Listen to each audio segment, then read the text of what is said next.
ताज्या घडामोडींसाठी स्वानंद न्यूजला सबस्क्राइब करा आणि बेल आयकॉनवर क्लिक करा।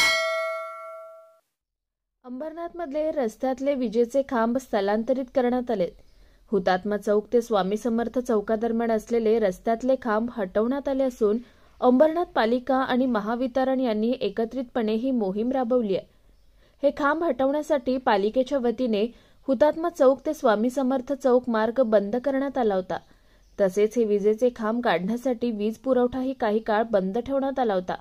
हुतात्मा चौक ते स्वामी समर्थ चौक रस्त्याचं काँक्रिटीकरण करताना रस्त्याची रुंदी वाढल्यानं विजेचे खांब रस्त्यात आले होते। या खांबांमुळे अपघात होत असल्यानं ते हटवण्याची मोहीम पालिका आणि महावितरणकडून राबवण्यात आली। यासाठी वाहतूक आणि वीज पुरवठा काही काळ बंद ठेवण्यात आला होता। शहरात इतरही ठिकाणी असेच विजेचे खांब असून ते देखील स्थलांतरित करण्याचं काम लवकरच सुरू केलं जाईल, अशी माहिती पालिका अधिकाऱ्यांनी दिली। हा विषय जो आहे हुतात्मा चौक ते स्वामी समर्थ चौक याच्यामध्ये महावितरणचे जे रस्त्यामध्ये अडथळा करणारे जे पोल आहेत, ते रहदारीस अडथळा होतोय। हे पोल शिफ्ट करण्यासाठी वर्षांपासून प्रयत्न चालू होते। याबाबत आम्ही महावितरणकडे पाठपुरावा करून 1.3% DDF योजनेअंतर्गत नगर परिषद हे काम करत आहे। याकरता महावितरण करून ट्रॅफिक विभागाकडून सहकार्य झाले आहे। 1.3 DDF योजनेअंतर्गत हे काम होऊन अंबरनाथ नगर परिषद, महावितरण तसेच ट्रॅफिकचे अधिकारी यांच्याकडे आम्ही अर्ज करून ट्रॅफिक नियोजन करून महावितरण करून या ST लाईन आहे इथे तो शटडाऊन घेऊन त्यांनी आम्हाला सहकार्य केले। ते शटडाऊनच्या अनुषंगानेच आता हे काम होत आहे।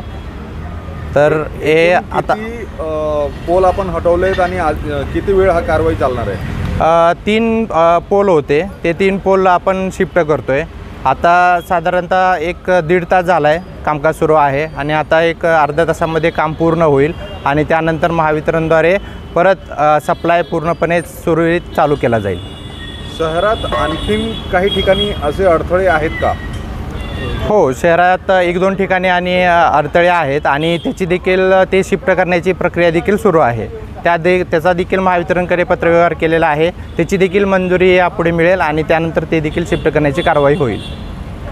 निखिल चव्हाण, स्वानंद मीडिया, अंबरनाथ।